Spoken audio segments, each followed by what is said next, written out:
Beri kemuliaan buat Tuhan. Selamat datang dalam ibadah Paskah di minggu yang kedua di GKI Protokonium. Mari kita siapkan hati kita. Kita berdoa. Kita mau masuk di dalam hadirat Tuhan. Kita mau menyenangkan Tuhan. Kita mau menaikkan ucapan syukur kita kepada Tuhan, di mana Tuhan sudah mengorbankan hidupnya. Dia rela mati. Dia menebus segala dosa-dosa kita. Dan pada hari ketiga dia bangkit. Dan hari ini kita memperingati hari kebangkitan Tuhan. Bapa, kami mengucap syukur atas pengorbanan-Mu. Kami mengucap syukur atas apa yang Kau sudah nyatakan bagi kami. Kau rela mati Tuhan. Kau rela menyerahkan nyawa-Mu bagi kami Tuhan. Itu bukti karena kasih dan cinta-Mu yang begitu besar atas kehidupan kami. Kami datang di tempat ini karena satu tujuan Tuhan. Kami ingin menyenangkan hati mulai pujian dan penyembahan yang kami naikkan. Biar menjadi ucapan syukur kami, rasa terima kasih kami, di mana Engkau sudah menyerahkan hidupmu, Kau rela mati bagi kami. Dan kami percaya Allah yang kami sembah bukan Allah yang mati, tapi Allah yang kami sembah adalah Allah yang hidup. Karena Engkau membuktikan pada hari yang ketiga Engkau bangkit dari kematian Tuhan. Terima kasih Tuhan, karena kami percaya kebangkitan-Mu itu membawa kemenangan yang luar biasa. Yang percaya katakan amin. Yang percaya sekali lagi beri tepuk tangan yang paling meriah buat Tuhan kita. Bapak, ini ibadah-Mu. Kami mengambil alih ibadah Paskah ini dari awal, pertengahan sampai akhirnya. Kami berjanji hanya Kau yang dimuliakan, hanya Kau yang ditinggikan, hanya Yesus Kristus yang menerima segala pujian, hormat dan kagungan daripada kami. Terpuji-pujilah nama-Mu di dalam nama Tuhan Yesus Kristus. Yang percaya katakan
tepuk tangan yang paling meriah buat Tuhan.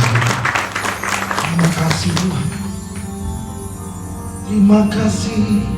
Terima kasih. Kami bersyukur. Haleluya. Terima kasih Tuhan. Mari katakan sama-sama. Kasih yang terindah,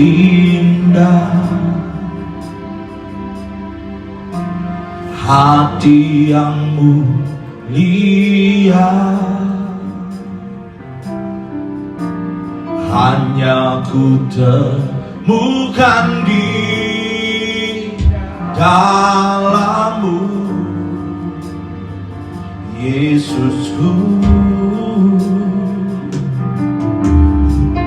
Pujian dari hatiku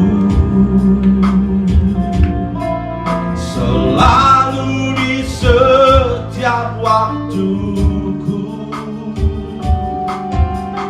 tiada pernah berubah kasih-Mu.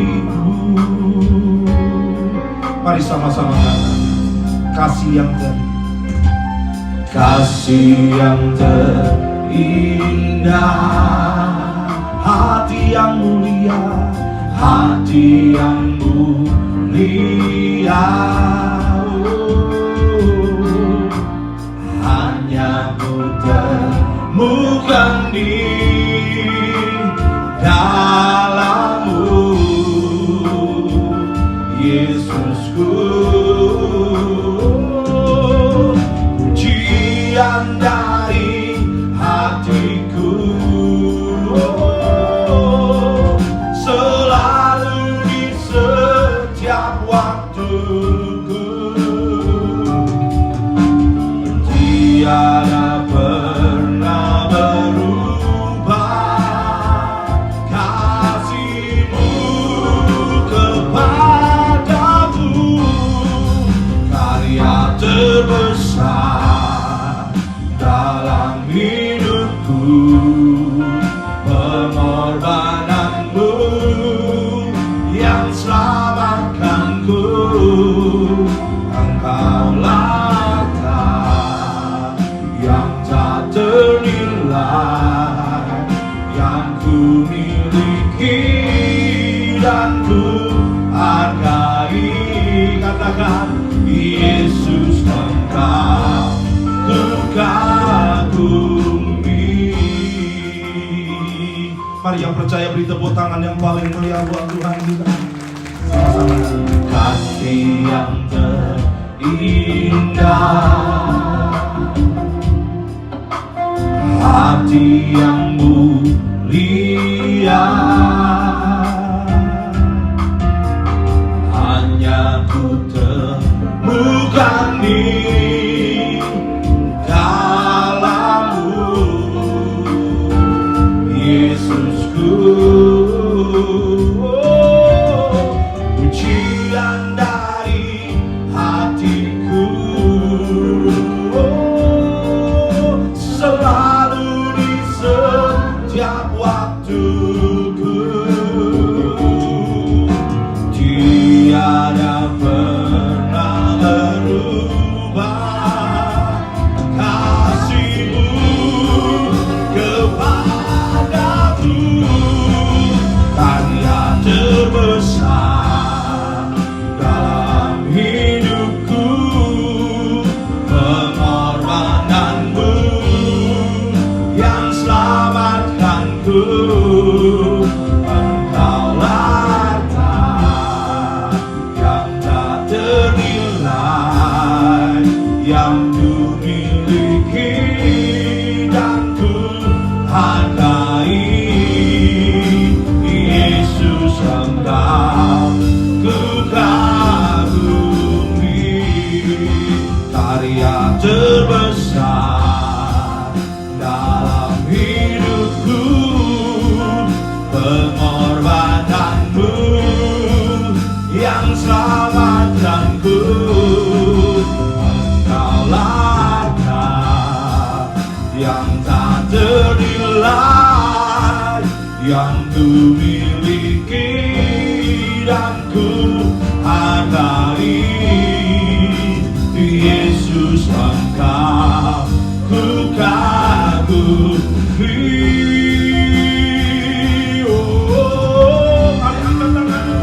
Yang terbesar dalam hidupku, pengorbanan-Mu yang selamatkanku. Engkaulah yang tak ternilai, yang ku miliki dan ku hargai. Yesus Engkau ku kagumi. Mari katakan sama Tuhan, karya terbesar dalam hidupku, pengorbanan-Mu yang selamatkanku. Engkaulah yang tak ternilai, yang ku miliki dan ku hargai. Katakan, Yesus Engkau ku kau. Mari Bapak Ibu nyanyikan sendiri, baik yang di tempat ini yang di rumah. Mari katakan, karya terbesar, karya terbesar dalam hidupku. Syakaralah yang selamatkanku. Engkaulah harta Jesus yang tak terhitung, yang memiliki Jesus. Syakaralah Yesus Engkau.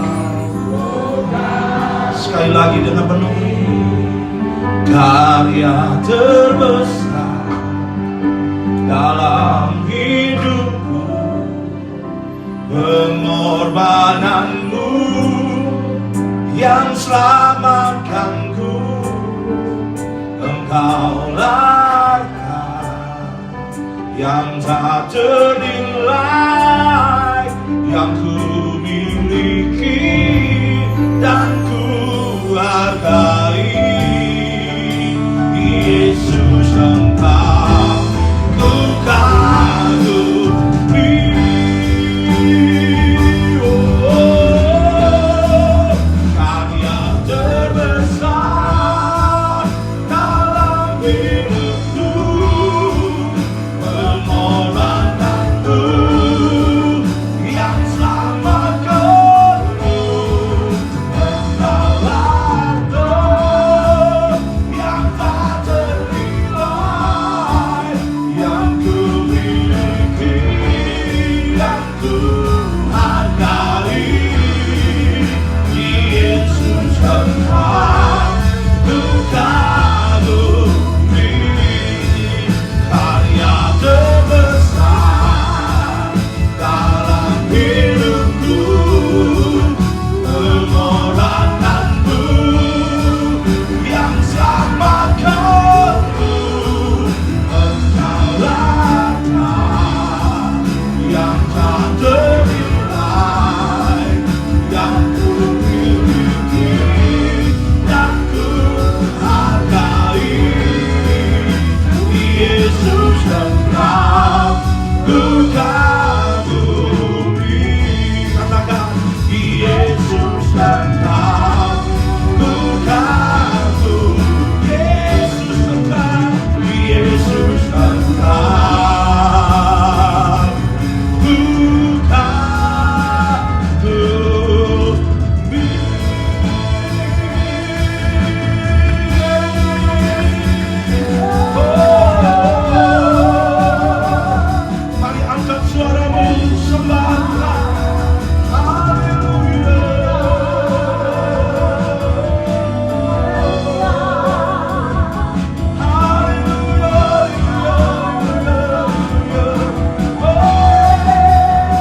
Terus sembah Tuhan, terus sembah.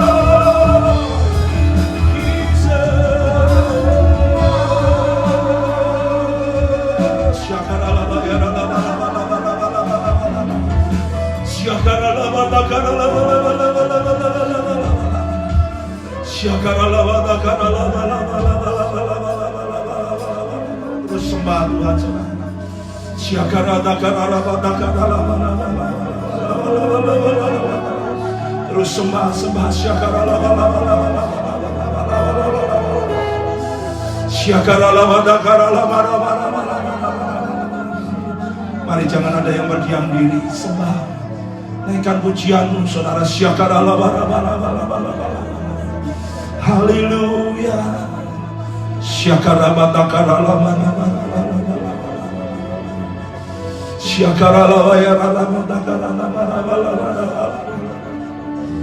Jesus, we worship you. Kami menyembahmu, kami meninggikan Engkau. Kau yang layak disembah, surga bumi menyembahmu. Haleluya. Oh,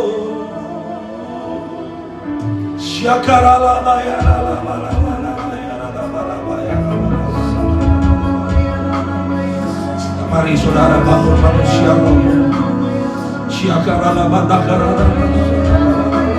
Terus sembah.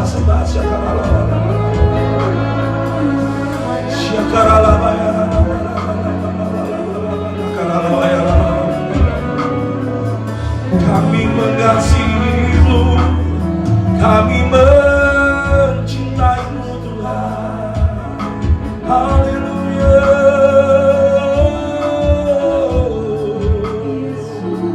Haleluya.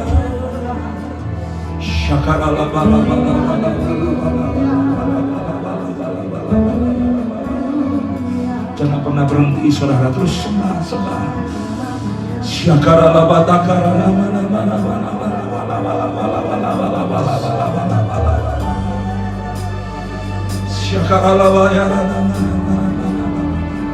Kami rasakan pengorbananmu yang sempurna dalam kehidupan kami. Yang sesungguhnya kami tidak layak menerima anugerah-Mu yang begitu besar bagi kami.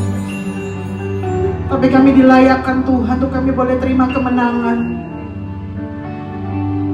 Dan kami percaya saat ini Engkau Tuhan Allah yang hidup akan hidup dalam kehidupan kami. Yes, Kami mau nyatakan bahwa Engkau besar, Engkau indah Tuhan. Haleluya.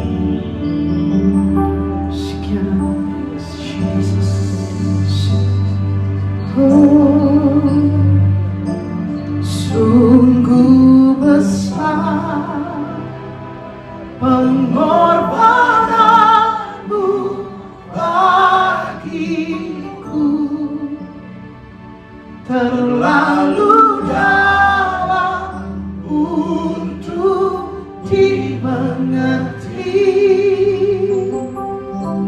Sungguh besar, sungguh indah yang Kau pikirkan tentangku, tak terselami bagiku. Katakan sungguh indah, sungguh indah. Berikan sorak kemuliaan bagi Tuhan Allah kita. Dia Tuhan Allah yang bangkit, Dia Tuhan Allah yang ada bersama dengan kita. Haleluya. Mari nyatakan dengan imanmu saudara. Kemanakah aku dapat pergi, menjauhi Roh-Mu yang suci, Kau sahabat. Amin. Dan Kau dekat kami rasakan Tuhan. Bahkan seluruh pengabdianku tak bisa membalas kesetiaanmu, sungguh mulia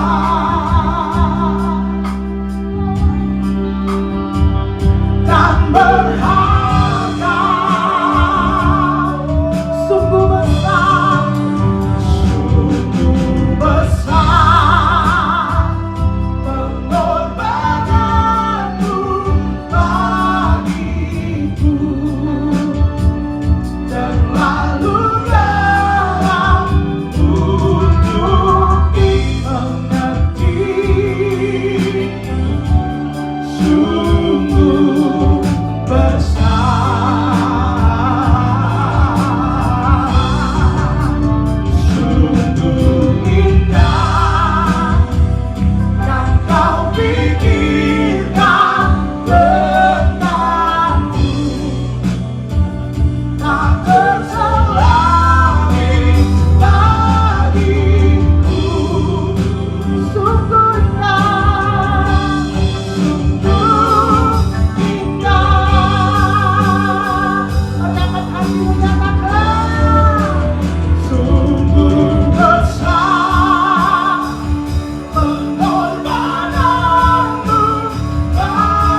kita.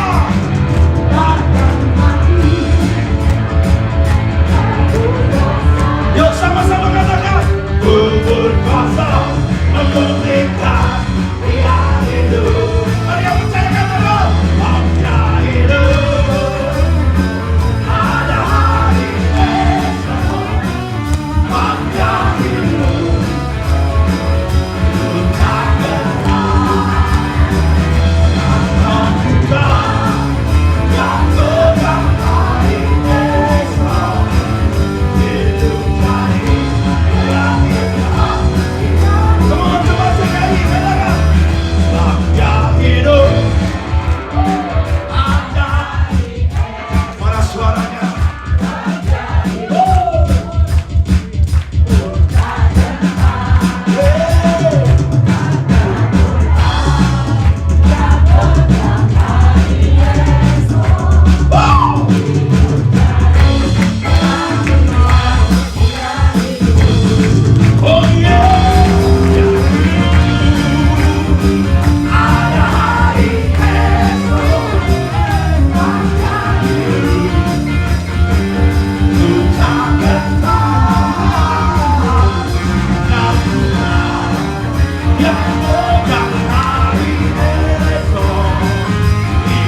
yang dikasihi Tuhan.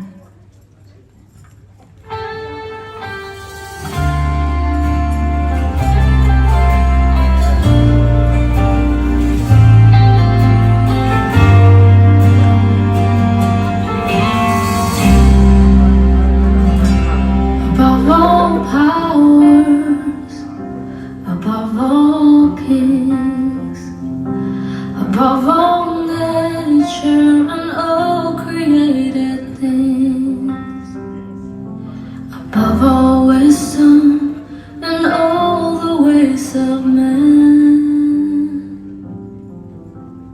You were here before the world began.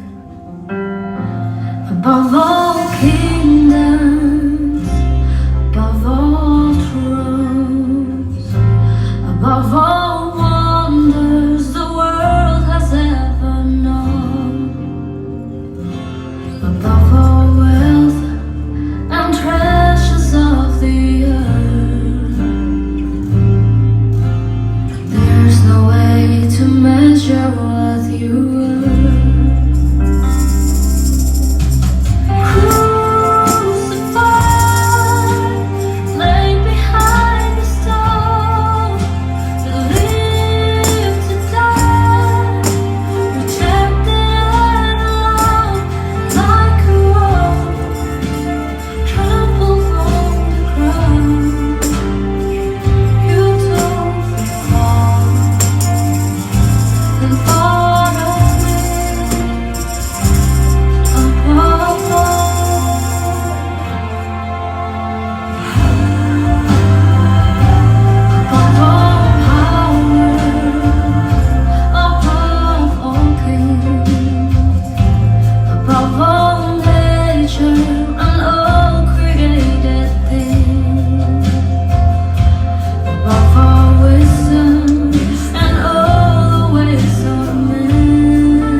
And thought of me above all.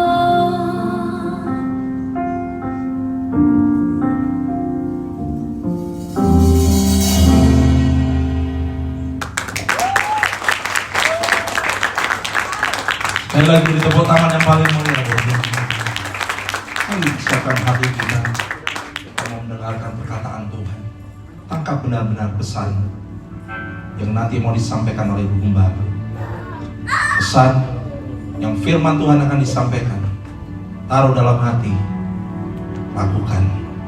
Maka keajaiban Tuhan akan nyata dalam kehidupan kita. Yang percaya katakan amin. Yang percaya beri tepuk tangan sekali lagi buat Tuhan kita. Haleluya.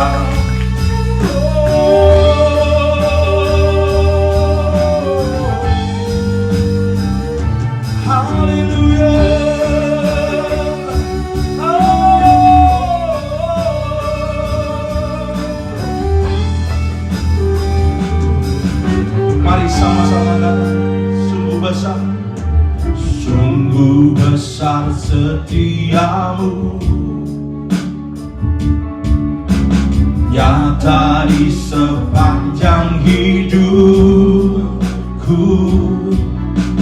Darahmu telah layakkan kehidupanku.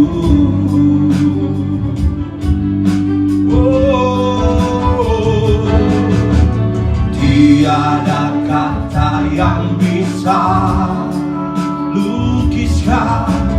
lukiskan indahnya Kau Tuhan. Bagimu segala pujian dan kemuliaan. Mari angkat tanganmu, ku tinggikan Engkau Tuhan, melebihi segalanya, lebih dalam ku menyembah dalam roh dan kebenaran. Ku tinggikan Engkau Tuhan, melebihi segalanya, lebih dalam ku menyembah dalam roh dan kebenaran selamanya. Mari yang percaya beri tepuk tangan yang paling meriah buat Tuhan kita.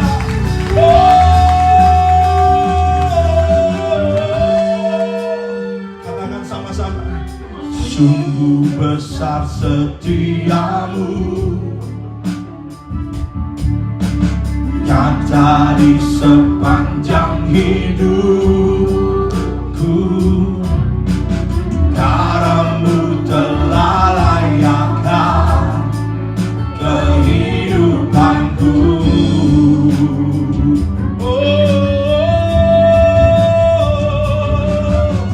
Tiada kata yang bisa lukiskan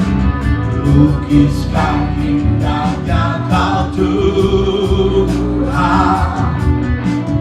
Bagimu segala pujian dan kemuliaan. Mari kita bangkit berdiri sama-sama, katakan, ku tinggikan Engkau Tuhan, melebihi segalanya,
Terima kasih Bapa yang baik.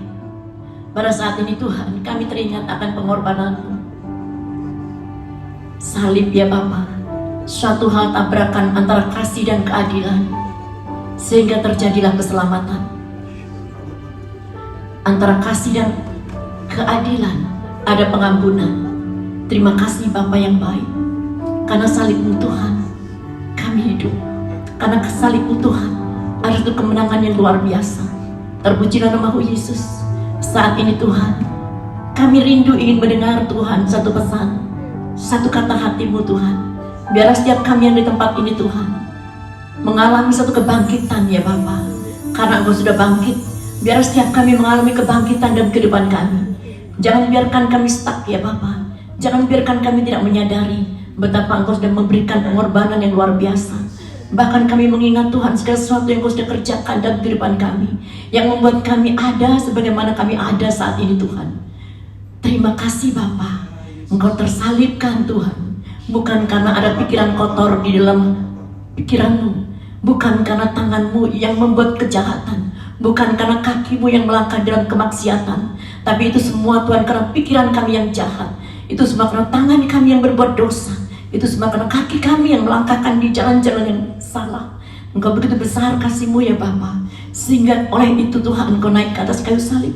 Sekali lagi Tuhan, salib berbicara tentang tabrakan antara kasih dan keadilan, sehingga ada keselamatan bagi kami. Terima kasih Bapa yang baik. Kalau saat ini Tuhan Engkau sudah bangkit, Engkau sudah mengalahkan maut, itu artinya Tuhan Engkau adalah Raja di atas segala raja. Engkau yakin percaya Tuhan saat ini Engkau membawa kami, membentuk kami Tuhan, memiliki kehidupan yang baru, menanggalkan semua manusia lama kami. Berikan kami Tuhan satu hati yang baru, satu pemikiran yang baru, agar hari ini Tuhan kami juga memiliki keberanian untuk bersaksi Tuhan. Terpujilah nama-Mu Yesus. Karena kami yakin percaya Tuhan, orang yang mengalami kebangkitan dalam kehidupannya, dia akan berani bersaksi, dia akan berani membawa banyak jiwa, dan bahkan bukan hanya bersaksi saja, tapi dia juga berhidup dalam penyembahan, hidup di dalam kekudusan. Bahkan dia juga Tuhan memiliki persatuan kesatuan luar biasa, hidup dalam Roh Kudus yang luar biasa. Terima kasih Bapa yang baik. Biarlah hari ini kami belajar Tuhan, dan kami mengerti akan kebangkitan-Mu. Terpujilah nama-Mu Yesus. Urapi mulut dan bibir hamba-Mu. Biarlah Roh Kudus yang ambil berperan Tuhan. Kami serahkan semua dalam tangan kuasa-Mu Tuhan. Pimpin kami dari awal pertengahan hingga akhirnya, agar bukan suara hati kami, tapi suara hati-Mu yang berbicara. Engkau urapi mulut dan bibir hamba-Mu Tuhan, agar setiap perkataan ada kuasa di dalamnya. Dan kami ingin percaya, kami tidak akan pernah pulang dengan sia-sia. Kami tidak akan pernah pulang dengan tangan kosong, tapi kami mendapatkan satu rema yang luar biasa. Terpujilah nama-Mu Yesus. Engkau urapi setiap kami yang hadir. Sucikan, kuduskan ruangan ini. Teristimewa ruangan hati kami. Dalam nama Yesus Kristus aku tolak, patahkan segala kuasa-kuasa yang bukan berasal dari Engkau. Kami patahkan dan kami hancurkan segala kuasa-kuasa roh-roh yang tidak baik. Biarkan Roh Kudus sendiri yang ambil pucuk pimpinan. Terpujilah nama-Mu Yesus. Doa ini kami alaskan, sandarkan dalam satu nama, Tuhan Yesus Kristus. Haleluya. Amin. Silakan duduk kembali. Shalom. Shalom. Dia sudah bangkit. Amin saudara. Saya katakan selamat Paskah. Dan saya yakin percaya setiap kita di tempat ini sudah diberikan kemenangan oleh Tuhan. Amin. Saudara yang kasih Tuhan, saya yakin percaya saudara datang tidak akan pernah sia-sia, karena hari ini kita akan mendengar firman Tuhan. Satu pesan yang Tuhan berikan pada saya dan saudara, saya akan sampaikan dengan tema kebangkitan yang mengubahkan. Saya yakin percaya setiap kita yang sudah diberikan kebangkitan akan terjadi perubahan demi perubahan dalam kehidupan saudara. Yang percaya katakan amin. Saudara yang kasih Tuhan, kita akan buka di dalam 1 Korintus pasal 15 ayat 34. Saya minta tolong Pak Agus untuk membacakannya. 1 Korintus pasal 15 ayat 3 dan 4 maksud saya. 1 Korintus pasal 15 ayat 3 dan 4. Sebab yang sangat penting telah kusampaikan kepadamu, yaitu apa yang telah kuterima sendiri ialah bahwa Kristus telah mati karena dosa-dosa kita sesuai dengan kitab suci, bahwa Ia telah dikuburkan dan bahwa Ia telah dibangkitkan pada hari yang ketiga sesuai dengan kitab suci. Amin.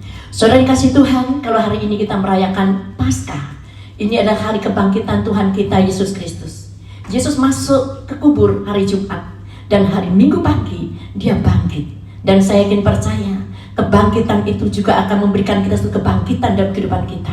Saudara yang kasih Tuhan, kebangkitan sesungguhnya membuktikan bahwa dia adalah Allah, dia adalah Tuhan. Dan saya yakin percaya dia sudah mengalahkan maut, dia sudah mengalahkan maut. Dan segala sesuatu yang saat ini menghalangi kita, segala sesuatu yang menjerat kita, Tuhan sudah kerjakan dan membebaskan kita. Saudara yang kasih Tuhan, kalau kita tahu sebetulnya kebangkitan itu membuktikan dia adalah anak Allah, dia adalah Tuhan. Kita akan lihat di dalam Roma pasal 1 ayat 2-4. Hari ini kita akan belajar bahwa Allah yang kita sembah dengan adanya kebangkitan itu membuktikan dia adalah Allah, dia adalah Tuhan. Kita akan lihat di dalam Roma pasal 1 ayat 2-4. Roma pasal yang pertama ayat 2 sampai yang keempat. Injil itu telah dijanjikannya sebelumnya dengan perantaraan nabi-nabinya dalam kitab-kitab suci tentang anaknya yang menurut daging diperanakkan dari keturunan Daud dan menurut Roh Kekudusan dinyatakan oleh kebangkitannya dari antara orang mati bahwa ia adalah anak Allah yang berkuasa, Yesus Kristus Tuhan kita. Amin. Saudara kasih Tuhan, kembali lagi kita akan periksa. Sesungguhnya kalau sudah bertanya, apa sih buktinya kalau Tuhan itu anak Allah? Kalau Tuhan itu betul adalah Allah yang hidup? Saudara kasih Tuhan, kembali lagi saya katakan, dia adalah sang pencipta. Karena dia sudah menang atas maut. Dan saya yakin percaya kebangkitannya adalah satu bukti bahwa dia adalah anak Tuhan, dia adalah Allah. Saudara kasih Tuhan, nabi boleh banyak, rasul boleh banyak, dan bahkan pemimpin-pemimpin agama ada. Rasul mati dan dikuburkan, pemimpin agama mati dan dikuburkan, nabi mati dan dikuburkan. Hanya dia mati dikuburkan dan dia bangkit. Itulah membuktikan bahwa dia adalah anak Allah. Siapapun yang pemimpin agama, mau siapapun itu namanya, dia mati dikuburkan, tidak ada ceritanya ada yang bangkit. Tapi dia mati dikuburkan dan dia bangkit. Karena itulah ada pengharapan dalam kehidupan kita. Karena dia bangkit, ada hari esok. Saudara, kita akan lihat dan kita akan bernyanyikan sedikit tentang dia bangkit, maka ada kehidupan. Sebab dia bangkit, saudara. Sebab dia hidup, ada hari esok. Sebab dia hidup, ku tak gentar. Karena Tuhan dia pegang hari esok. Hidup jadi berarti sebab dia hidup. Saudara kasih Tuhan, sebab dia bangkit, maka ada hari esok. Sebab dia bangkit, kita memiliki hidup dan pengharapan yang luar biasa. Saudara, kalau di sini ada berapa banyak orang yang tidak percaya dia bangkit. Saya tidak memberikan saudara 1 atau 2 bukti, tapi hari ini saya akan berikan saudara 8 bukti bahwa dia bangkit. Yang pertama, saudara, membuktikan bahwa dia hidup, dia bangkit adalah kubur kosong. Kubur kosong itu membuktikan dia hidup. Saudara kasih Tuhan, kalau saudara pergi ke Israel, ya saya juga mengundang saudara, kalau nanti tanggal 4 November kita beserta rombongan kita akan mengunjungi Israel, juga Mesir dan Petra. Di situ kita akan banyak belajar. Karena kita tidak sekedar jalan-jalan Holy Land, tapi ada Bible study. Ya saudara, kita bisa mengerti dan kita bisa tahu bagaimana akhir zaman. Ada satu kisahnya. Saudara kasih Tuhan, ketika kita ke Israel dan ketika itu saya tidak pernah melewatkan, selalu saya ke Garden Tomb, yaitu kuburan Tuhan Yesus. Dan di situ ada tulisan yang artinya dia tidak ada di sini, dia sudah bangkit. Saudara yang kasih Tuhan, dan ketika itu saudara, banyak sekali orang yang antusias ketika melihat kuburan kosong. Mereka antusias dan mereka mengatakan Tuhan bangkit. Tapi ada sebagian orang yang tidak percaya bahwa dia katakan tidak selalu dan tidak yakin dengan kuburan yang kosong itu dia bangkit. Bisa juga kuburan kosong itu mereka salah kubur. Saudara yang kasih Tuhan, tapi itu tidak akan pernah mungkin salah kuburan. Mungkin kita salah masuk kuburan kosong, memang itu belum diisi. Tidak akan seperti itu. Karena kuburan yang dipakai Tuhan itu ada tuh kuburannya Yusuf Arimatea. Kalau kita salah, pasti Yusuf Arimatea mengatakan, itu bukan itu kuburanku di sana. Dan Yusuf Arimatea pun percaya bahwa Tuhan sudah bangkit. Karena dia tidak kuburan yang lain, itu memang betul-betul kuburan Yusuf Arimatea. Dan itu kosong, artinya Tuhan bangkit. Ada juga orang yang menyangkal, bisa juga sudah dipindahkan oleh murid-muridnya. Saudara kasih Tuhan, kuburan itu disegel. Kalau sampai ada orang yang membuka, itu pasti menyalahi aturan pemerintah. Jadi nggak mungkin, itu bohong. Karena saya yakin percaya, dia sudah bangkit. Bahkan ada banyak orang mengatakan, bisa-bisa sudah dipindahkan. Saya katakan, kalau dipindahkan oleh orang-orang Romawi, dan ketika murid-murid mengatakan bangkit, pasti orang-orang Romawi mengatakan, ini aku simpan di sini mayatnya. Saudara yang kasih Tuhan, dan tidak ada yang menyangka memang Tuhan adalah bangkit. Dia sudah bangkit, dan kubur kosong membuktikan dia bangkit. Saudara yang kasih Tuhan, itu adalah bukti yang pertama yang saya katakan, bahwa kubur kosong menandakan dia bangkit. Yang kedua, saudara, kenapa saya yakin percaya dia bangkit? Saudara yang kasih Tuhan, ketika dia bangkit, dia tidak langsung menghilang. Dia tidak langsung menghilang, tapi dia menampakkan dirinya kepada murid-muridnya. Bahkan dia tidak menampakkan dirinya secara roh, tapi dia menampakkan dirinya dengan tubuh kemuliaan. Bahkan dia berani berbicara kepada Thomas ketika ragu, Thomas, cucukkan jarimu kepada tanganku yang bekas lubang paku. Saudara yang kasih Tuhan, itu adalah bukti yang kedua bahwa Tuhan yang kita sembah adalah Tuhan yang bangkit. Saudara yang kasih Tuhan, yang ketiga, saya yakin percaya dia bangkit. Karena bukti ini bukan hanya 1 atau 2, tapi ada 8 bukti yang memberikan kita keyakinan bahwa dia bangkit. Saudara kasih Tuhan, ketika dia bangkit, dia naik ke surga, disaksikan bukan dengan 2 atau 3 orang, tapi ada 500 pasang mata yang menyaksikan bahwa Tuhan naik ke surga. Saudara kasih Tuhan, di dalam hukum Taurat mengajarkan, kalau ada sesuatu itu perlu dibuktikan orang melihat 2 atau 3 orang, itu baru dianggap sah. Tapi di sini bukan 2-3 orang yang membuktikan, tapi ada 500 pasang mata yang menyaksikan Tuhan kita Yesus Kristus naik ke atas ke surga, dan satu kali kelak dia akan datang kedua kali untuk menghakimi, dan dia adalah hakim yang adil. Dia adalah raja di atas segala raja. Itu adalah bukti yang ketiga. Bagaimana kita bisa yakin bahwa Tuhan itu bangkit dengan kubur yang kosong, dengan dia memperlihatkan dia memperlihatkan kepada murid-muridnya beberapa kali. Dan yang ketiga, dia naik ke surga dan disaksikan dengan 500 pasang mata. Karena saya yakin percaya dia sudah bangkit dari kuburnya. Bahkan dia bisa mengalahkan maut, saudara. Yang keempat, saudara, ada satu bukti yang saya temukan bahwa dia bangkit. Memang betul-betul bangkit. Ketika murid-muridnya melihat dia bangkit, murid-murid yang dulu yang takut, murid yang dulu yang suka menyangkal Tuhan, murid yang dulu yang tidak percaya Tuhan, tapi berubah menjadi seorang pemberani, saudara.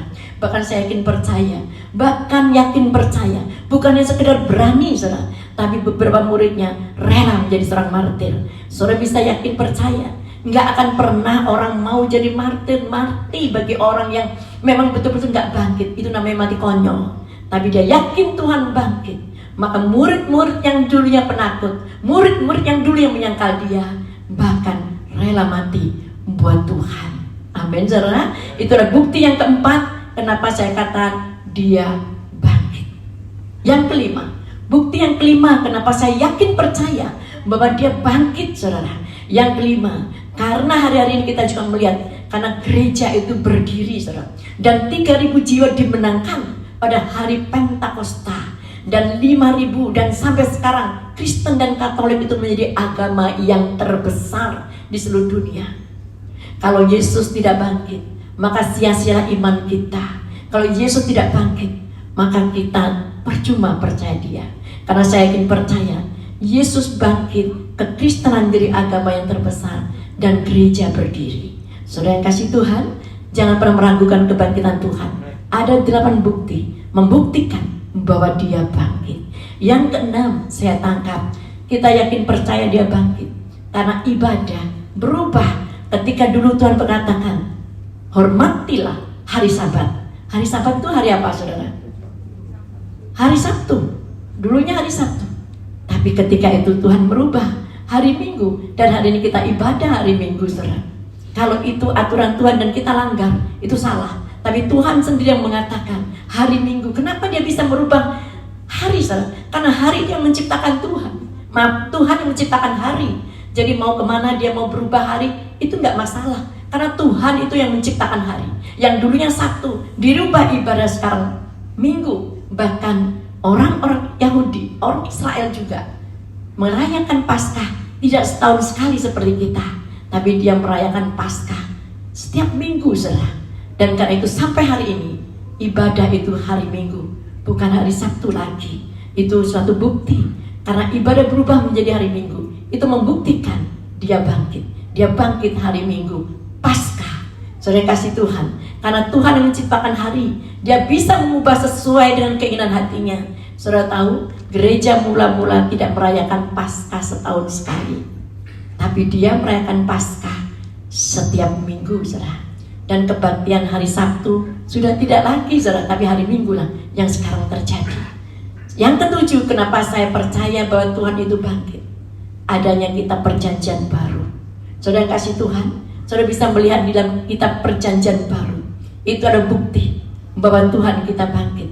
Dari Matius, Markus, Lukas, Yohanes, kemudian Paulus dan rasul-rasul yang menulis kalau Yesus mati dan tidak bangkit, tidak mungkin mereka menulis perjanjian baru yang setara dengan perjanjian lama. Saudara kasih Tuhan, perjanjian baru itu menunjukkan bahwa Yesus bangkit. Jadi tidak mungkin cuma 1-2 bukti yang saya berikan kepada saudara. Ada 8 bukti yang membuat kita yakin bahwa Tuhan kita bangkit. Yang ke-8, yang terakhir, bukti yang terakhir, ini sangat penting dan saudara harus yakin percaya bahwa Tuhan kita sudah bangkit.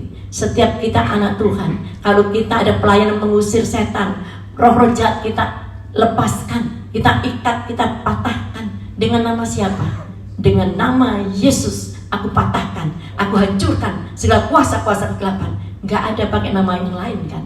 Saudara bisa lihat agama apa, kepercayaan apa yang mematahkan atau mengusir setan dengan nama yang mereka sembah. Gak ada, saya tidak mau sebutkan. Semua selalu mengatakan dalam nama Yesus Kristus, dalam nama Yesus, bukan nama Tuhan, bukan nama Allah, nama Yesus. Itu membuktikan bahwa Tuhan kita bangkit. Saudara kasih Tuhan, mungkin semuanya kepercayaan cuma membaca kitab sucinya, tapi dia tidak pernah berani memakai nama pemimpin agamanya. Itu membuktikan bahwa Tuhan kita bukan sekedar pemimpin agama, Tuhan kita adalah Tuhan di atas segalanya. Saudara yang kasih Tuhan, ini adalah bukti yang betul luar biasa. Oleh bilur-bilurnya engkau disembuhkan, oleh bilur-bilurnya engkau sembuh. Mujizat terjadi juga pakai nama Tuhan Yesus, pakai nama Yesus.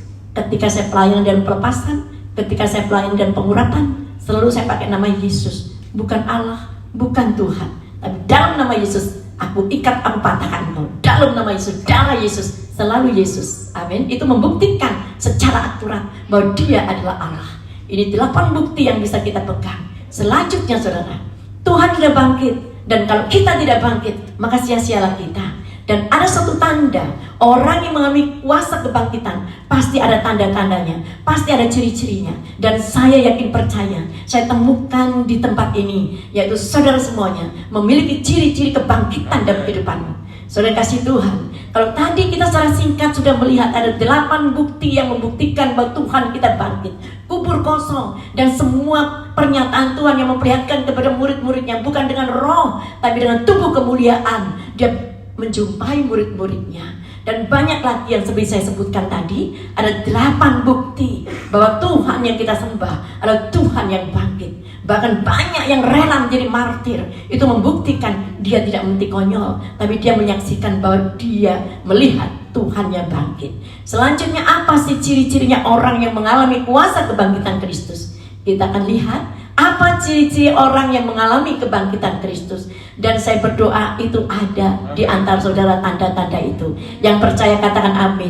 Dan saya sangat antusias sekali itu ada dalam diri saudara. Tanda-tanda orang yang sudah hidup mengalami kebangkitan. Yang pertama kita akan baca di dalam Lukas pasal 24 ayat 46 sampai 48. Injil Lukas pasal 24 ayat 46 sampai 48. Katanya kepada mereka, ada tertulis demikian, Mesias harus menderita dan bangkit dari antara orang mati pada hari yang ketiga. Dan lagi dalam namanya berita tentang pertobatan dan pengampunan dosa harus disampaikan kepada segala bangsa, mulai dari Yerusalem. Kamu adalah saksi dari semuanya ini. Amin. Saudara yang kasih Tuhan, kita lihat Alkitab berkata bahwa manusia telah kehilangan kemuliaannya. Manusia telah berbuat dosa, saudara, dan tidak ada kemuliaan Allah lagi. Artinya kita tahu upah dosa adalah maut, saudara. Upah dosa adalah maut. Dan manusia kalau sudah masuk dalam hitungan maut, itu artinya dia mati masuk neraka. Sudah nggak tertolong lagi. Tidak satupun orang yang benar, tidak satupun ada orang yang benar. Semuanya sudah kehilangan kemuliaan Tuhan. Dan upah dosa itu maut. Itu artinya setiap kita pasti seharusnya masuk di dalam neraka. Tapi saudara lihat begitu besar kasih Allah akan dunia ini, maka diberikannya anak yang tunggal, supaya barang siapa yang percaya, dia tidak mati, tapi dia akan hidup yang kekal. Saudara kasih Tuhan, apa yang Tuhan berikan untuk membayar menghapus segala dosa kita? Bukan dengan amal perbuatan kita. Berapa banyak orang mengatakan, nggak apa-apa, yang penting aku amal terus, nggak apa-apa, yang penting aku berbuat baik. Saudara tahukah, perbuatan manusia itu seperti kain lapuk. Perbuatan manusia itu tidak akan pernah bisa membuat kita masuk surga. Nggak akan. Saudara kasih Tuhan, tapi Tuhan membayarnya bukan dengan amal perbuatan, tapi Tuhan membayarnya dengan hidupnya. Dia mati di atas kayu salib, dan salib, tidak ada salib tidak akan pernah ada mahkota, tidak ada salib tidak akan pernah ada kemenangan. Makanya ketika Jumat Agung kemarin saya mengatakan, dia disalibkan bukan karena pikirannya pikiran kotor, dia disalibkan bukan karena kakinya selalu berjalan dalam kemaksiatan, dia disalibkan bukan karena tangannya yang suka menampar orang, tapi dia disalibkan oleh karena perbuatan dosa kita, karena pikiran jahat kita, karena jalan yang selalu kita tuju adalah jalan kemaksiatan. Tangan yang kita punya ini selalu berbuat kejahatan, sehingga dia rela menggantikan posisi saudara dan saya. Jadi sekali lagi saudara, semuanya ini tidak dibayar dengan barang, tidak dibayar dengan harta, tapi dibayar dengan nyawanya saudara. Saudara kasih Tuhan, mungkin hari ini ada berapa banyak dari kita yang merasa ada dosa, ada berapa banyak dari kita yang terintimidasi dengan dosa dan masa lalu. Saudara kasih Tuhan, tidak ada satupun orang tidak punya masa lalu. Setiap orang punya masa lalu. Dan setiap kita yang mengaku di depan Tuhan, Tuhan akan mengampuni dosa kita. Pada suatu kali saudara, ada sebuah yang saya baca, sebuah kabar yang saya baca, saudara. Di situ disebarkan sesuatu berita, ada konferensi agama besar di dunia yang berlangsung di kota Chicago di Amerika Serikat. Dan pada waktu itu ada sesi, ada hamba Tuhan yang bernama Joseph Cole, dan dia orang Kristen, dan dia maju. Di samping dia maju, ia juga mengundang seorang wanita yang hari-hari itu mengalami depresi yang berat, mengalami intimidasi dari iblis yang sangat berat. Karena apa? Karena dia sudah membunuh suaminya yang ketahuan selingkuh, yang ketahuan ada main dengan wanita lain, maka dia bunuh suaminya. Dan itu membuat dia depresi, membuat dia stres, membuat dia dikejar dosa, membuat dia didakwa oleh iblis. Dan wanita ini tidak bisa damai.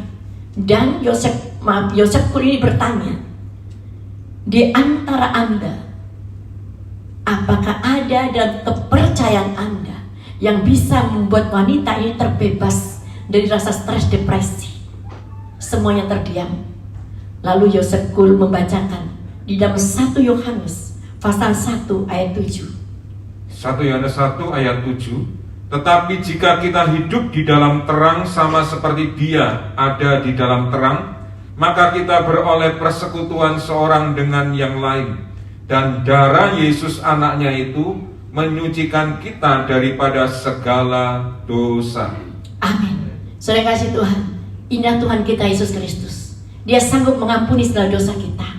Bahkan dosamu semerah kirmisi sekalipun, Tuhan bisa ubahkan seputih bulu domba. Saudara kasih Tuhan, hari ini percayalah, ketika hari ini mungkin di antara kita yang masih belum dibaptis, terima Tuhan sebagai Tuhan dan Juru Selamatmu. Dan saya yakin percaya Tuhan akan menuntun engkau, Tuhan akan membimbing engkau, dan Tuhan akan memberikan engkau satu pengertian yang luar biasa. Saudara kasih Tuhan, saya yakin percaya hari ini kita semakin didewasakan. Pada suatu kali ada seorang pendeta yang bertanya kepada anak muda, dan dia bertanya kepada anak muda ini. Pendeta ini bernama Hansen Tyler, dan dia bertanya kepada anak muda ini, "Hai anak muda, sudah berapa lama engkau percaya Tuhan?" Dan anak muda ini menjawab, "Baru saja Pak Pendeta, saya baru mengenal Tuhan." "Berapa banyak yang kau sudah menangkan buat kemuliaan nama Tuhan?" "Ya belum toh, saya masih baru percaya, saya masih belum bisa bersaksi, saya masih belum bisa bawa jiwa, karena saya masih baru, saya masih belum mengerti dalam." Langsung hamba Tuhan mengatakan kepada anak muda tadi, dan dia mengambil sebuah lilin, dan dia nyalakan lilin tadi, dan dia bertanya kepada anak muda ini, "Ketika engkau menyalakan lilin, kapan lilin ini bisa menyala? Apakah masih menunggu separuh dia menyala? Separuh dia habis baru dia menyalakan api?" Menurut saudara, kalau kita nyalakan lilin, nunggu habis separuh baru ada apinya atau langsung, saudara? Langsung. Itu artinya ketika kau terima Tuhan sebagai Tuhan dan Juru Selamatmu, itu artinya kau hidup dan terang. Itu artinya jadilah kau garam dan terang, jadilah saksinya Tuhan. Saudara, berapa banyak dari kita susah untuk mencari jiwa karena merasa seolah belum tahu benar, belum kenal benar. Tapi sesungguhnya ketika kita terima Dia sebagai Tuhan dan Juru Selamat, kita nggak perlu banyak tahu dulu. Yang penting jadikan dirimu terang dan garam, saudara. Engkau punya dampak, engkau menjadi terang di tengah kegelapan. Saudara kasih Tuhan, kita ingat wanita Samaria yang memiliki 5 suami. Bahkan saat itu ketika dia ditanya oleh Tuhan pun, dia juga lagi hidup kumpul kebo sama orang lain, saudara. Dan apa yang Tuhan katakan? Engkau akan haus kalau minum dari air sumber ini. Engkau harus minum dari air yang aku berikan kepadamu, maka engkau akan diberikan kepuasan dalam hidupmu. Dan apa yang terjadi?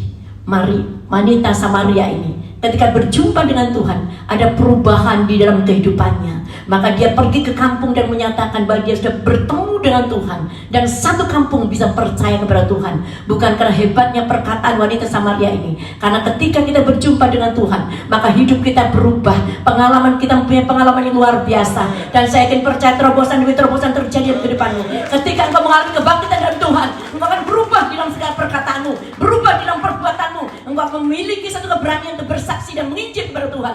Tidak perlu tunggu dulu engkau kenal, karena begitu engkau terima, engkau menjadi terang. Seperti lilin, ketika engkau nyalakan, dia langsung menyala. Tidak tunggu hidupnya separuh baru menyala, tapi ketika engkau nyalakan lilin, di saat itulah engkau menjadi terang. Saudara yang kasih Tuhan, gunakan kesempatan untuk membawa jiwa untuk kemuliaan nama Tuhan.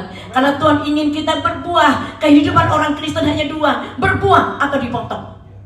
Berapa banyak orang hanya pandai berbicara dan mengkoreksi, tapi tidak ada satupun yang ada buah diberikan. Saudara kasih Tuhan, kalau engkau sungguh betul-betul hidup dalam kebangkitannya, maka akan terjadi perubahan demi perubahan dalam kehidupanmu. Bahkan ada terobosan demi terobosan dalam kehidupanmu, dan kau akan melihat banyak tuayan sudah menguning, tapi yang kerja sedikit. Saudara kasih Tuhan, berapa banyak hari ini kita melihat banyak orang-orang yang diberikan Tuhan kesempatan, tapi kita seringkali pasif, kita kurang aktif, saudara. Jadi hari ini, saudara, saya juga berikan satu kesaksian. Pada satu kali, ada seorang anak muda yang begitu aktifnya, yang begitu rajinnya mencari jiwa. Dan saya tanya, kamu hebat ya, walaupun kamu nggak sekolah Alkitab, walaupun kamu tidak terlalu banyak mengerti, tapi engkau berapa banyak jiwa yang kau sudah menangkan. Saya katakan, Bu, cara saya begini, Bu, mau nggak kamu ikut jalan-jalan dan makan, tapi dengan catatan kita ke gereja dulu. Temannya ngomong, nggak usah, aku pengen makannya aja. Nggak bisa, ini satu paket, mumer, satu paket, saudara. Jadi kita akan ke gereja baru makan. Dan akhirnya temannya mau. Ketika dia masuk ke gereja, karena temannya ini menderita sakit, saudara, temannya ini menderita sakit, didiagnosa banyak sekali komplikasi dalam hidupnya. Dan ketika diajak ke suatu persekutuan doa, temannya ngomong, wah kok sudah banyak ya, sudah 40 orang yang antri, kita bisa tengah malam ini. Tapi temannya ini ngomong, oh nggak perlu antri.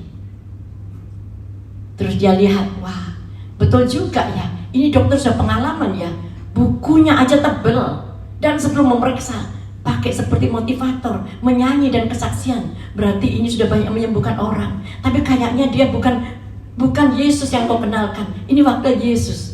Karena orang ini belum kenal Yesus, memang dia bukan orang Kristen. Dan ketika temannya mengajak, mau nggak engkau sembuh? Mau, aku akan berikan engkau kenal kepada seorang dokter di atas segala dokter. Siapa? Dokter siapa? Dokter Yesus. Aku belum pernah kenal. Saudara kasih Tuhan, berapa banyak dari kita tidak menyadari, banyak orang di luar sana masih belum kenal Yesus itu siapa. Singkat kata, ketika anak muda tadi mengajak temannya duduk dan dia merasakan kapan giliran kita, tunggu, kamu dengar dulu perintahnya dari seorang wakilnya dari Yesus. Dan ketika engkau sudah amin, nanti akan berikan engkau maju ke depan. Saudara, apa yang terjadi? Ketika pendeta sudah selesai khotbah, maka anak ini maju ke depan dengan berlari di nomor 1. Dan ketika dijamah, dia katakan, dia pulang dan sampai di rumah ditunggu. Kok nggak sembuh? Kalau nggak sembuh seperti pergi dokter. Kalau nggak sembuh kembali lagi. Akhirnya dia kembali lagi. Kembali lagi menikmati pujian, menikmati penyembahan. Lama-lama dia lupa akan penyakitnya. Dan 2 bulan dia terus rutin datang. Dan dia ajak istri dan anaknya. Dan pada satu kali ketika ketemu dengan dokter pribadinya, dokter pribadinya ngomong, sudah berapa bulan kamu tidak kembali? Kamu tahu nggak, tubuh ini ada banyak komplikasi. Kamu sangat bahaya kalau nggak periksa. Dan singkat kata, ketika sudah 6 bulan nggak pernah periksa kepada dokter pribadinya tadi, maka dia coba untuk memeriksakannya. Dan apa yang terjadi? Tuhan di atas segala Tuhan, dokter di atas segala dokter, segala komplikasinya sembuh karena Tuhan memberikan dia kebangkitan dan kesehatannya, kebangkitan dan ekonominya. Apapun yang terjadi hari ini yang tidak mungkin akan menjadi mungkin, yang tidak ada bukan berarti tidak mungkin, yang tidak kelihatan bukan berarti tidak ada. Saudara kasih Tuhan, hari ini ketika mengalami kebangkitan Tuhan, ingatlah akan terjadi kebangkitan dalam ekonomimu juga, akan terjadi kebangkitan dalam keluargamu juga, akan terjadi kebangkitan dalam ekonomi, pekerjaan dan pemulihan keluargamu. Satu yang Tuhan katakan, bersaksilah untuk Tuhan. Orang yang bersaksi, dia akan melihat pengalaman-pengalaman yang luar biasa. Sekali lagi prinsip suatu pengertian, ketika engkau menyalakan lilin, lilin itu langsung nyala. Seperti saat ini kau hadir dan kau terima Tuhan kita sebagai Tuhan dan Juru Selamat, itu engkau sudah menjadi terang. Hendaklah terangmu, kebaikanmu orang bisa melihatnya. Amin. Selanjutnya kita akan melihat tanda-tanda yang kedua. Kalau orang ini hidup di dalam kebangkitan Tuhan, dia bukan hanya bisa menjadi saksi, tapi hidupnya dipenuhi dengan pujian dan penyembahan, saudara. Kita akan baca di dalam Lukas pasal 24 ayat 52 sampai 53. Di Lukas 24 ayat 52 dan 53. Mereka sujud menyembah kepadanya, lalu mereka pulang ke Yerusalem dengan sangat bersukacita. Mereka senantiasa berada di dalam bait Allah dan memuliakan Allah. Amin. Saudara kasih Tuhan, jelas dikatakan di sini, mereka menyembah, memuliakan Tuhan. Itu artinya bukan hanya engkau segera menjadi saksinya Tuhan, tapi engkau hidup dalam pujian dan penyembahan. Saudara kasih Tuhan, orang hidupnya dalam pujian dan penyembahan, hatinya selalu damai, tingkah lakunya selalu tenang, apapun yang terjadi. Saudara kasih Tuhan, berapa hari ini saya didatangi seorang jemaat. Dia katakan, saya tidak bisa tidur Bu, karena saya difitnah. Saya katakan, Ibu tenang aja, justru orang yang ditimpuk itu tanda engkau punya buah yang manis. Saya yakin percaya, saudara lihat pohon mangga yang berbuah pasti banyak yang menimpuk. Tapi orang yang tidak pernah ditimpuk, artinya engkau tidak berbuah.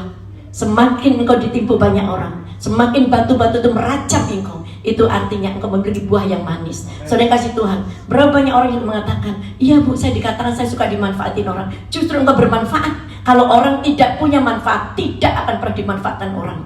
Saudara kasih Tuhan, hiduplah dalam pujian dan penyembahan, dan engkau akan melihat sukacita surgawi turun ke atasmu. Inilah tanda kedua orang yang hidup dalam kebangkitan Tuhan. Dia hidup dalam penyembahan. Ada satu kesaksian yang saya baca. Dia ada seorang Queen Victoria. Dia ibunda dari Queen Elizabeth. Ketika itu dia habis ke gereja dan tiba-tiba dia berkata kepada pengawalnya, aku ingin berjumpa, mengalami perjumpaan dengan Tuhan. Seandainya Tuhan bisa datang, aku ingin menyerahkan mahkota ini kepada dia, karena hanya dia yang layak, patut untuk menerima mahkota ini. Saudara kasih Tuhan, itu artinya orang yang menyadari hidupnya ada dalam kebangkitan. Dia ingin memberikan terbaik bagi Tuhan. Saudara yang kasih Tuhan, kita juga menemukan kenapa gereja ini bernama Proskuneo. Dari awal ketika saya membuka satu persekutuan doa, dari nama Proskuneo itu artinya mencium mencium, memberikan penyembahan yang paling tertinggi. Itu berbicara tentang kedekatan, itu berbicara tentang hubungan. Itu artinya ketika kita ada hubungan, ketika kita ada kedekatan, otomatis kita hidup dalam penyembahan. Saudara kasih Tuhan, bahkan visi misi yang saya tangkap pun Tuhan katakan, milikilah visi, milikilah mewujudkan jemaat yang berwawasan kerajaan Allah.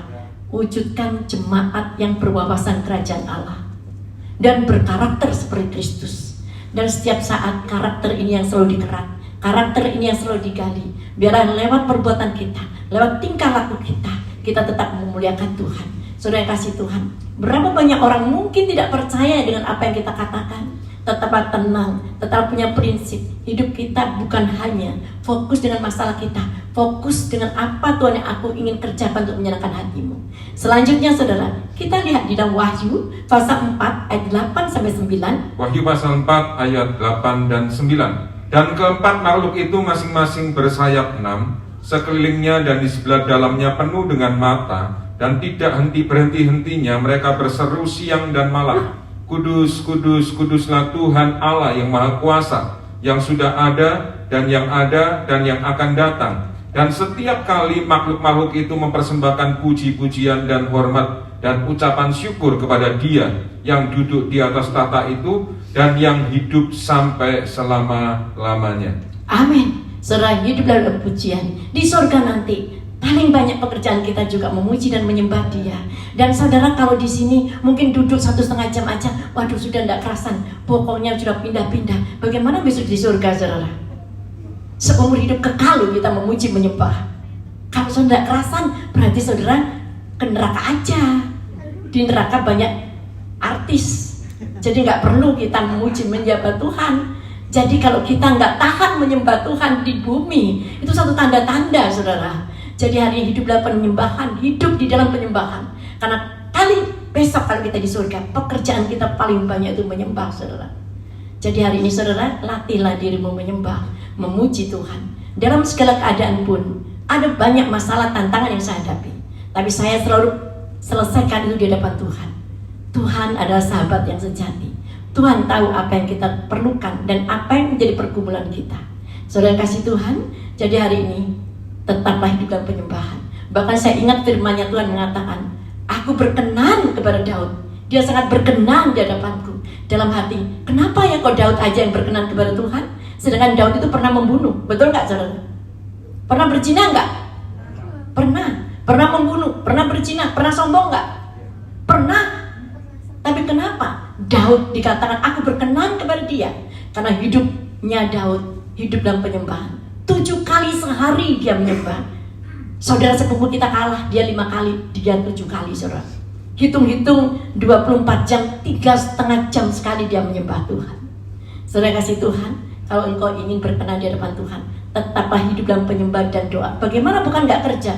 Saudara kasih Tuhan, menyembah itu tidak selalu kita tutup mata loh, saudara. Kita jangan pernah lost contact, jangan pernah putus hubungan dengan Tuhan. Dalam segala keadaan apapun, kita masak, kita masih bisa memuji Tuhan. Kita berkendaraan, kita bisa berdoa dan berbicara kepada Tuhan. Itu artinya ada keterhubungan dengan Tuhan. Kita lihat di dalam Mazmur 119 ayat 164. Mazmur 119 ayat 164. 7 kali dalam sehari aku memuji-muji Engkau karena hukum-hukum-Mu yang adil. Amin. Saudara, ini adalah satu bukti bahwa 7 kali dalam sehari. Oh, itu kan pengangguran, Bu. Daud itu raja loh, saudara. Bagaimana dia memerintah rakyatnya banyak. Dia bukan orang pengangguran, saudara. Jadi hari ini mulailah hidup dalam penyembahan. Selanjutnya saudara, yang ketiga, ciri-ciri orang yang mengalami kebangkitan dalam Kristus. Yang pertama tadi apa? Memberitakan Injil. Yang kedua apa? Hidup dalam penyembahan. Yang ketiga, engkau harus bisa mengalami kepenuhan roh. Seperti beberapa waktu yang lalu, ketika di dalam doa pagi saya berbicara, ketika kita terima Yesus sebagai Tuhan dan Juru Selamat, kita terima Roh Kudus. Tapi Roh Kudus itu belum penuh. Seperti kalau di sini di hadapan saya, mungkin saya bawa gelas, itu ada airnya, tapi air itu belum memenuhi gelas itu. Jadi belum tentu orang yang terima. Menerima dan dipenuhi itu beda. Menerima dengan dipenuhi itu beda. Kalau engkau menerima, itu tanda engkau terima Yesus. Tapi engkau dipenuhi, itu adalah satu proses yang kita harus lakukan. Beberapa waktu yang lalu saya sudah sampaikan bagaimana kita bisa hidup dipenuhi. Dan bagaimana tanda-tandanya orang dipenuhi, saudara. Dan selanjutnya saya tidak bahas itu. Sekarang dikatakan alamilah kepenuhan Roh Kudus. Di dalam Lukas 24 ayat 49. Injil Lukas 24 ayat 49, dan aku akan mengirim kepadamu apa yang dijanjikan Bapakku, tetapi kamu harus tinggal di dalam kota ini sampai kamu diperlengkapi dengan kekuasaan dari tempat tinggi. Amin. Kalau kita dipenuhi dengan Roh Kudus, ada dunamos untuk meledakkan kuasa iblis. Kalau engkau tidak dipenuhi dengan kuasa Roh Kudus, engkau tidak bisa meledakkan iblis. Bagaimana saya ceritakan? Ketika banyak orang dalam pelepasan, bahkan saya juga pernah mengalami bagaimana orang manifestasi, bagaimana orang itu bisa kukunya bisa nggaruk tembok itu sampai cuil, saudara. Bagaimana saya juga sama Pak Agus ketika mau ke kondangan, nggak taunya bertamu di seseorang, tiba-tiba dia manifestasi. Bagaimana kita bisa membebaskan itu? Berapa banyak orang tidak menyadari, yang mereka bingungin cuman perkara-perkara perut, yang mereka bingungin cuman melihat atau menghitung hartanya orang lain, yang mereka lihat hanya menghitung kesalahan orang lain, tanpa sadar engkau akan berjalan dalam kebinasaan, karena tidak ada buah yang kau hasilkan, saudara. Miliklah buah-buah yang manis, miliklah dampak yang baik. Seperti lilin kalau dinyalakan langsung nyala. Itu gambaran saudara. Nggak perlu tunggu berapa tahun dulu baru bisa bersaksi, berapa tahun dulu bisa mencari jiwa. Saat dinyalakan langsung itu terang. Saudara yang kasih Tuhan, kita akan lihat dalam Kisah Para Rasul pasal 1 ayat 8. Kisah 1 ayat 8, tetapi kamu akan menerima kuasa kalau Roh Kudus turun ke atas kamu, dan kamu akan menjadi saksiku di Yerusalem dan di seluruh Yudea dan Samaria dan sampai ke ujung bumi. Amin. Kamu akan menjadi saksiku dan kamu punya kuasa. Bahkan saya pernah membaca, dan kalau engkau terima kuasa, engkau akan bisa melakukan pekerjaan-pekerjaan yang aku lakukan, bahkan lebih lagi. Saudara kasih Tuhan, ketika saya diizinkan Tuhan mungkin pelayanan di luar kota, baik di Jakarta, mungkin saya juga di Israel dan ke Jepang atau ke Cina, ke Hong Kong, saudara. Saya seringkali diajar oleh anak saya supaya engkau mami tidak kehilangan pulsa banyak, ya. Kalau dimatiin dulu ini terus pakai wifi, saudara. Saudara, saya nggak terlalu banyak ngerti itu ya smartphone, karena gaptek ya saudara, cuman diajarin supaya ngirit pulsanya pakai wifi aja. Orang Indonesia tidak suka wifi, tapi sukanya free wifi. Saya juga kalau wifi bayar nggak suka saudaranya, tapi kalau free oke lah saudara ya. Dan itu saya juga suka seperti itu saudara. Dan saudara, otomatis pulsa kita nggak hilang, pulsa kita nggak berkurang saudara. Begitu pula dengan Tuhan kita Yesus Kristus. Ketika dia datang ke dunia, dia itu maha kuasa, maha tahu saudara, maha hadir saudara. Tetapi ketika dia datang ke dunia, kealahannya, keilahiannya itu ada saudara. Tapi ketika dia menjadi manusia, dia tidak menggunakan kemahaannya saudara. Coba kalau saudara percaya, ketika dia lahir di kandang domba, dia ada di Bethlehem, apakah dia juga ada di lain tempat? Gak ada. Karena dia betul-betul mengosongkan. Dia tidak menggunakan kemahaannya. Itu satu gambaran, saudara. Tapi kenapa dia bisa berjalan di atas air? Karena dia ada hubungan dengan Roh Kudus yang luar biasa. Dan saya lihat di sini ada banyak alat-alat. Coba kalau alat-alat ini tidak dicolokkan dengan powernya, bisa nyala nggak? Itu gambaran saudara dan saya. Saat ini kau terima dunamos, saat ini kau terima kuasa, tapi engkau punya hubungan yang erat dengan Tuhan. Engkau tetap mencium proskuneo, mencium Tuhan, maka engkau akan bisa melihat hal-hal yang orang lain tidak bisa lihat. Engkau bisa punya kuasa, bisa menyembuhkan orang, bisa membuat mujizat. Bahkan Tuhan berikan kekuasaan untuk bernubuat, bahkan Tuhan berikan kekuasaan untuk berbicara banyak. Saudara kasih Tuhan, sesungguhnya saya pun juga tidak terlalu bisa bicara, tapi semuanya karena Roh Kudus. Saudara kasih Tuhan, kenapa ketika dia melepaskan kemahaannya, dia tetap bisa membuat mujizat, dia tetap bisa berjalan di atas air. Itu rahasianya, dia tetap terhubung dengan Roh Kudus. Tapi kita ketika jauh dari Roh Kudus, kita lost kontak, nggak jangkau saudara. Jadi hari ini pulang dari tempat ini belajar untuk proskuneo, mencium Tuhan. Nggak ada ceritanya orang cium dari jarak jauh, cium itu dekat. Dekati dia, galang hubungan yang intim, maka engkau akan bisa membuat pekerjaan-pekerjaan yang luar biasa. Karena ada firman mengatakan, kalau engkau diberikan kuasa, kalau engkau menerima kuasa, maka engkau akan bisa mengerjakan pekerjaan-pekerjaan yang aku lakukan, bahkan lebih lagi. Pernah membaca kalimat itu? Dan saya yakin percaya, saudara pulang dari tempat ini, kalau saudara mengerti, engkau hidup di dalam kebangkitan, maka engkau bisa mencari banyak jiwa, maka engkau hidup dalam penyembahan, maka engkau hidup dalam Roh Kudus, dan Roh Kudus akan menuntut engkau, Roh Kudus akan memenuhi hidupmu, dan engkau akan dituntun oleh Roh Kudus. Saudara yang kasih Tuhan, orang yang dikuasai oleh daging, orang yang dikuasai Roh Kudus itu berbeda. Orang yang mabuk, sekali lagi saya katakan, saya pernah melihat orang mabuk. Orang mabuk itu dikuasai oleh anggur, sehingga dia dikendalikan oleh kedagingannya, sehingga dia tidak punya kuasa untuk menolak apapun. Saudara kasih Tuhan.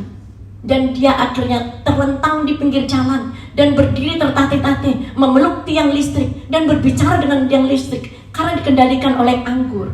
Tapi kalau engkau dipenuhi Roh Kudus, itu artinya engkau juga dikendalikan oleh Roh Kudus. Maka engkau akan berjalan di dalam tuntunan Roh. Maka engkau akan mengerjakan pekerjaan-pekerjaan Roh Kudus. Itulah bedanya, saudara. Saudara yang kasih Tuhan. Begitu pula saya pernah menceritakan bagaimana dua orang pemuda ketika diundang di seberang sungai, dan itu bisa diraih ataupun dijalan ditempuh dengan perahu. Maka dua pemuda ini naik perahu dan mengunjungi pesta pernikahan. Dan sepanjang malam dia minum mabuk. Dan jam 5 pagi dengan tertatih-tatih menuju perahunya untuk pulang. Dan dia kayu dengan sekuat tenaganya perahu tadi. Dan sampai jam 8 kok tidak sampai-sampai ini ya. Padahal dari rumah seberang itu cuma 30 menit paling lama. Tapi sampai jam 8 pagi sudah matahari terang, mabuknya mulai berangsur. Dia heran kenapa tidak nyampe-nyampe ya. Ternyata selidik punya selidik, ikatan tali yang mengikat perahunya belum dilepas. Itulah gambaran-gambaran orang yang hidupnya masih terikat dosa. Terikat dosa, terikat iri, kedendaman, kedengkian. Saudara kasih Tuhan, berapa banyak hari-hari ini manusia di luar sana SMS senang melihat orang susah, susah melihat orang senang. Tapi saya yakin percaya ketika engkau mengalami kebangkitan dalam Tuhan, engkau akan punya kuasa, punya dunamos untuk menghancurkan segala kuasa iblis. Saudara kasih Tuhan, kita akan baca di dalam Kisah Para Rasul pasal 10 ayat 38. Kisah 10 ayat 38, yaitu tentang Yesus dari Nazaret, bagaimana Allah mengurapi dia dengan Roh Kudus dan kuat kuasa. Dia yang berjalan berkeliling sambil berbuat baik dan menyembuhkan semua orang yang dikuasai iblis, sebab Allah menyertai dia. Amin. Ini yang saya katakan, dia 100% Allah, 100% manusia, tapi dia tidak menggunakan kemahaannya. Tapi dia tetap bisa membuat mujizat karena disertai Allah, karena ada kuasa Roh Kudus dalam hidupnya. Jadi saudara jangan mikir, iya kalau Tuhan kan mestinya power double, kalau kita kan ankle. No saudara, karena kita kadang-kadang nyambung, kadang-kadang enggak. Kita seringkali lost kontak dengan Roh Kudus. Itu yang membuat engkau lemah. Itu yang membuat engkau selalu fokus dengan pikiran-pikiranmu sendiri. Itu yang kita selalu fokus dengan orang-orang yang kita lihat penilai oleh orang, tapi kita jarang saya menilai hidup kita. Saudara yang kasih Tuhan, selanjutnya kita akan baca dalam Filipi pasal 2 ayat 7. Melainkan telah mengosongkan dirinya sendiri dan mengambil rupa seorang hamba dan menjadi sama dengan manusia. Amin. Saudara, apa yang saya ceritakan didukung dengan ayat-ayat ini. Dia mengambil rupa seorang hamba.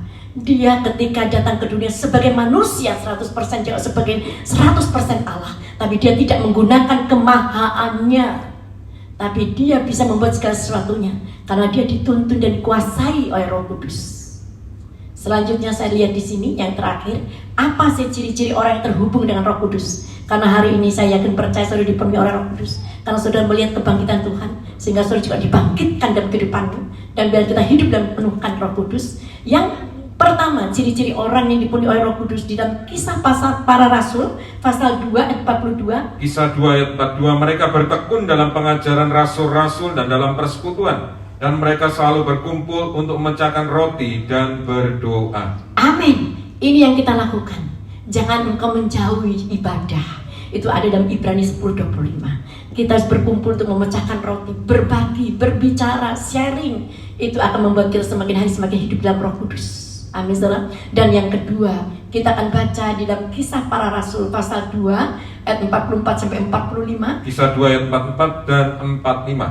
Dan semua orang yang telah menjadi percaya tetap bersatu, dan segala kepunyaan mereka adalah kepunyaan bersama. Dan selalu ada dari mereka yang menjual harta miliknya lalu membagi-bagikannya kepada semua orang sesuai dengan keperluan masing-masing. Amin. Saudara kasih Tuhan, kita sebagai orang yang dipenuhi Roh Kudus bukannya suka beribadah, bukannya berkumpul untuk berbicara tentang kemenangan, tentang kebaikan Tuhan saja, tapi kita juga suka memberi. Itu ada ciri-ciri orang yang dipenuhi oleh Roh Kudus. Saudara kasih Tuhan, kembali lagi, kalau saya berbicara memberi, bukan fokus tentang uang. Orang bisa memberi dengan perkataannya, membangkitkan semangatnya dengan perkataan kita, bisa membantu doa, bisa memperhatikan orang lain, itu pemberian. Bisa memberikan senyum, itu juga pemberian, saudara. Jadi pemberian tidak selalu berbicara tentang uang. Saudara yang kasih Tuhan, orang yang hidup dalam Roh Kudus, di samping dia selalu beribadah, tapi dia juga memberi. Saudara ingat Yusuf Arimatea? Yusuf Arimatea itu orang yang kaya, saudara. Bahkan kuburannya dikelilingi oleh taman yang indah. Kita saja rumah kita belum tentu dikelilingi oleh taman. Itu kuburan dikelilingi oleh taman. Bahkan di tengah-tengahnya ada pemerasan anggur. Itu membuktikan Yusuf Arimatea ini orang yang sangat kaya raya. Bahkan dia punya kedudukan yang luar biasa, sehingga dia bisa ketika meminta mayat Yesus diturunkan, diberikan. Karena dia seolah posisinya sebagai mahkamah agung, saudara. Jadi gunakan posisimu untuk memuliakan nama Tuhan. Gunakan apa yang Tuhan berikan kepadamu untuk memuliakan nama Tuhan. Saudara kasih Tuhan, ketika saya ke Israel, saya tidak pernah melewatkan untuk melihat kuburan Yesus. Tapi saya juga tidak pernah melewatkan kuburan Yusuf Arimatea. Saya yakin percaya, jarang yang tahu kuburan Arimatea.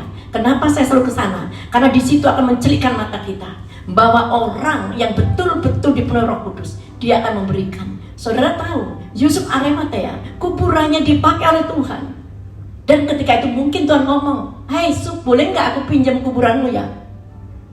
Jumat aku masuk, Minggu aku keluar." Mungkin seperti itu. Saudara kasih Tuhan. Dan ketika Yusuf Arimatea meminjamkan kepada Yesus, dan ketika hari Minggu dia bangkit, dan ketika kuburan itu kosong, banyak yang mengatakan mungkin, "Kenapa engkau nggak pakai, itu kan kosong?" Apa jawaban Yusuf? "Aku nggak layak untuk tinggal di tempat mana pernah dibaringkan tubuh Yesus."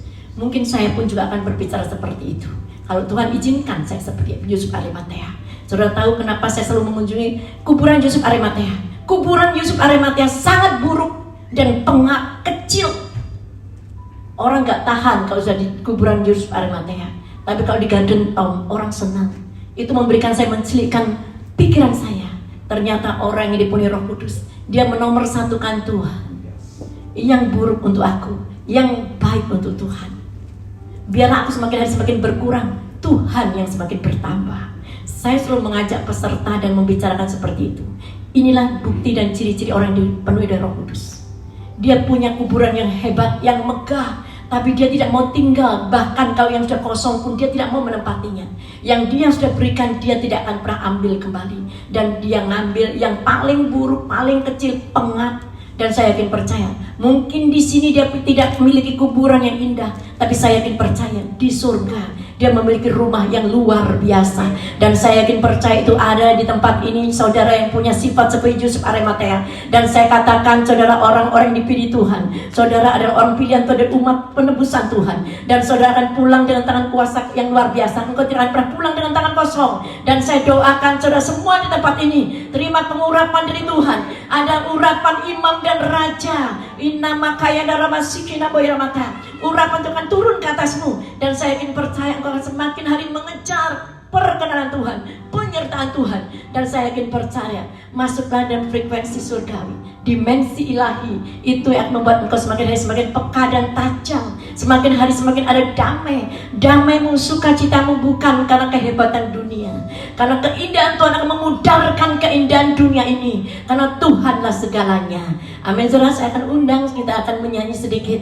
Dan saya yakin percaya, kita akan sembah Dia, kita akan puji Dia, karena Dia ada yang terbaik. Dia ada Allah di atas segala Allah. Korapata kaya naramasiki namoy ramasiki namaya ramasi. Hinama kaya naramasiki namoy ramata kaya ramasi. Kami berikan yang terbaik untuk Engkau Tuhan. Segalanya untuk Engkau. Karena Engkau yang termanis, Engkau yang terhebat, Engkau yang termulia, Engkau yang layak menerima pujian dan penyembahan kami. Sikaramasiki namaya ramasi. Karya terbesar dalam hidupku, pengorbananmu yang selamatkanku. Engkaulah harta yang tak ternilai yang ku miliki dan ku hargai. Yesus Engkau ku kagumi. Saudara yang dikasih Tuhan, biarlah setiap kita saat ini hidup dalam kebangkitan Tuhan. Orang yang hidup dalam kebangkitan Tuhan, hidupnya selalu rindu untuk menginjil, hidupnya selalu rindu untuk memberitakan kebenaran. Dengan saudara memberitakan kebenaran, saudara sudah menyelamatkan orang dari lubang neraka. Dan engkau akan hidup dalam penyembahan, dan engkau akan menjaga hidupmu dan dipenuhi oleh Roh Kudus. Dan saudara yang dipenuhi Roh Kudus akan selalu beribadah, tidak akan meninggalkan ibadah, dan dia akan selalu memiliki hati yang memberi. Dia akan memikirkan pekerjaan Tuhan, dia akan memikirkan yang terbaik untuk Tuhan. Dia akan berikan sepenuhnya hidupnya untuk Tuhan. Terima kasih Roh Kudus, Engkau bawa kami Tuhan mengerti lebih dalam lagi. Engkau mengajar kami secara sederhana hari ini, bahwa Engkau bangkit dan biar kami menikmati hidup dalam kebangkitan-Mu. Kami terus menginjil, memberitakan kebenaran firman-Mu, dan kami hidup dalam penyembahan, dan Roh Kudus selalu memenuhi hidup kami. Dan kami selalu Tuhan memuliakan nama-Mu, dan kami selalu memberikan yang terbaik untuk kemuliaan nama-Mu. Terpujilah nama-Mu Yesus. Haleluya. Amin.